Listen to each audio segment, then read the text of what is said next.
और चलिए खबरों में आगे बढ़ते हैं। बड़ी खबर का रुख कर लेते हैं। कॉमेडियन समय रैना को सुप्रीम कोर्ट से बड़ी फटकार लगी है। दिव्यांगों पर आपत्तिजनक टिप्पणी को लेकर यह फटकार लगी है। समय रैना को बिना शर्त माफी मांगने का आदेश है। तो ये निर्देश जो है वो दिया है सुप्रीम कोर्ट ने।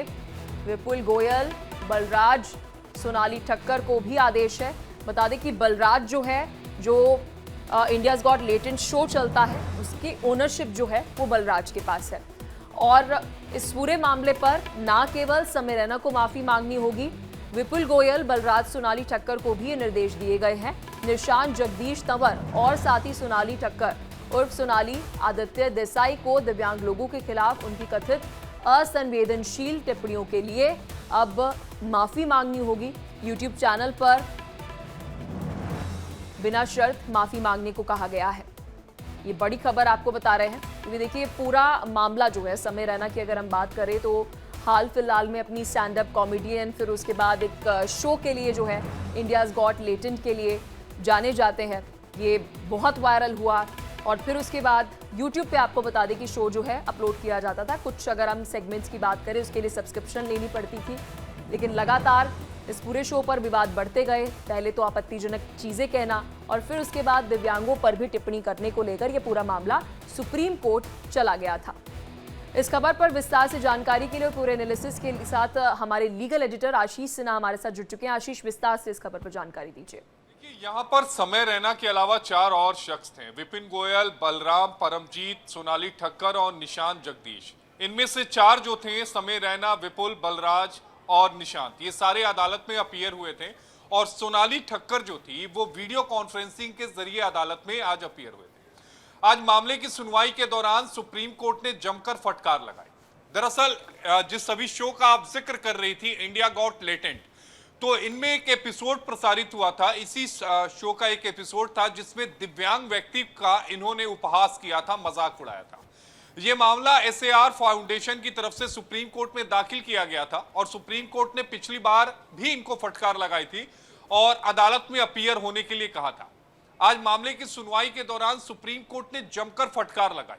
उन्होंने कहा कि दूसरों को अपमानित करने का यानी हास्य जो है वो आजकल तेजी से चलन में चलता जा रहा है। सुप्रीम कोर्ट ने दो टूक कहा कि इसका व्यवसायीकरण जो है वो किया जा रहा है और यही बात सुप्रीम कोर्ट को नागवार गुजरी है। सुप्रीम कोर्ट ने अपने ऑब्जर्वेशन में यह बात बिल्कुल साफ कर दी कि इनको माफी तो मांगनी होगी, लेकिन ना सिर्फ अदालत में बल्कि अदालत के बाहर भी। हम सभी जानते हैं कि रणवीर अलाहाबादिया की अगर फैन फॉलोइंग की बात की जाए यूट्यूब पर तो 1 करोड़ से ज्यादा है। समय रैना की बात की जाए तो उसको भी फॉलोअर्स की संख्या ज्यादा है। बहरहाल समय रैना और 4 अदर्स को अब एक माफीनामा जो, लेकिन आशीष हम बहुत बार देखते हैं कि जो टीवी के सामने आता है, शो में सामने आता है, उससे तो जरूर सवाल पूछे जाते हैं क्योंकि वो एक पॉपुलर फेस होता है। लेकिन इस शो की अगर हम बात करें, इंडियाज गॉट लेटेंट की, कहा जाता है कि बलराज जो है वो इसे हैंडल करते हैं क्योंकि हमें ऐसा लगता है कि शायद इस शो में जो भी बोला जा रहा है आउट ऑफ द मोमेंट जो है वो बोला जा रहा है, लेकिन ये स्क्रिप्टेड भी होता है। बीच में इम्प्रोवाइजेशन हो सकती है लेकिन ये स्क्रिप्टेड होता है और वो सब कुछ अप्रूव होता है बलराज द्वारा, जो कि इंडियाज गॉट लेटेंट के ओनर है। उन्हें भी सुप्रीम कोर्ट ने फटकार लगाई। देखिए अब तो ये शो पूरी तरीके से बंद हो गया है। इसके 18 एपिसोड थे और आपको ध्यान में होगा कि पिछली बार ही सुप्रीम कोर्ट ने इन 18 एपिसोड्स को यूट्यूब से हटाने के और दूसरे सोशल मीडिया प्लेटफॉर्म से हटाने को लेकर आदेश दिया था। लेकिन चूंकि ये मामला जो था वो सुप्रीम कोर्ट में लंबित था, 2 अलग अलग मामले सुप्रीम कोर्ट में चल रहे थे। एक जिसमें समय रैना और रणवीर अलाहाबादिया ने अपनी गिरफ्तारी से बचने के लिए सुप्रीम कोर्ट में याचिका दाखिल की थी, जिसमें कोर्ट ने फटकार भी लगाई थी, हालांकि प्रोटेक्शन दिया था। और दूसरी एसआरए फाउंडेशन, जिसमें दिव्यांग लोगों का मजाक जो बनाया गया था, इस फाउंडेशन ने सुप्रीम कोर्ट में याचिका दाखिल की। आज सुप्रीम कोर्ट ने साफ कहा कि आप केवल व्यवसायीकरण के लिए या हंसाने के लिए दूसरे का उपहास नहीं कर सकते। और सुप्रीम कोर्ट ने साफ केंद्र सरकार को कहा कि इसको लेकर एक गाइडलाइन बनाने की जरूरत है, यानी एनफ इज एनफ। अब समय हो गया है कि ऐसे लोग जो इस तरह का कंटेंट बनाकर, इस तरह का कंटेंट परोस कर फेमस होना चाहते हैं या मुनाफा कमा रहे हैं, उन पर अंकुश लगे। क्योंकि ये समय रैना, रणवीर अलाहाबादिया, ये नाम नहीं, ये एक सोच है। ये सोच कई आने वाली यूथ को प्रभावित कर रहा है। इसलिए सुप्रीम कोर्ट इस सोच पर अंकुश डालना चाहता है कि इस तरह के वाहियात कमेंट कर कर, वाहियात जोक कर कर किसी भी व्यक्ति को ना प्रसिद्धि मिले और ना ही कोई व्यक्ति इसका आशीष, व्यवसायीकरण आपका कर ये फायदा लीगल एक्सपीरियंस क्या कहता है कि इतने बार इस तरीके के मामले सामने आना, रणवीर अलाहाबादिया हो, बियर बाइसेप्स की अगर हम बात करें, साथ ही समय रैना की बात करें, इस तरीके के केसेस लगातार हम देख रहे हैं कि सामने आ रहे हैं। अगर हम टीवी की बात करते हैं तो बाकायदा हम देखते हैं एक सेंसरशिप होती है। क्या संभव है आने वाले समय में इस तरीके की सेंसरशिप जो है वो यूट्यूब पर होनी संभव है, क्योंकि लार्ज अमाउंट में हम कह सकते हैं बड़ी संख्या में कंटेंट हर दिन डिलीवर होता है? देखिए, दरअसल अब यहां पर एक दिक्कत आती है कि YouTube जो है वो इंडियन कंपनी नहीं है। हालांकि इंडियन लॉ के हिसाब से उसको गवर्न जरूर करना पड़ता है।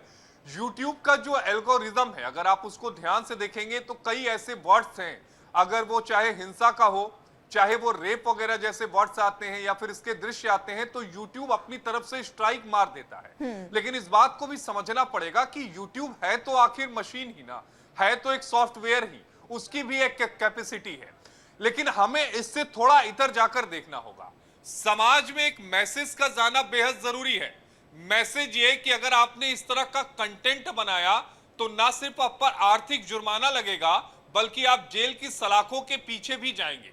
अगर इस तरह के जो सोशल मीडिया इन्फ्लुएंसर हैं कुछ सलाखों के पीछे चल जाएं या फिर सजा हो जाए तो जाहिर तौर पर समाज में एक नजीर बिल्कुल, और कह सकते हैं आशीष कि सुप्रीम कोर्ट ने बखूबी ये संदेश जो है वो सभी यूट्यूबर्स और इन्फ्लुएंसर्स को दे दिया है कि अगर आप इस तरीके का अश्लील कंटेंट देंगे तो आपके ऊपर सख्ती से कार्रवाई भी जो है वो होगी। बहुत शुक्रिया, आपने विस्तार से आशीष इस पूरी खबर पर जानकारी दी और एनालिसिस हमारे पूरे दर्शकों के सामने रखा है। बहुत शुक्रिया आशीष।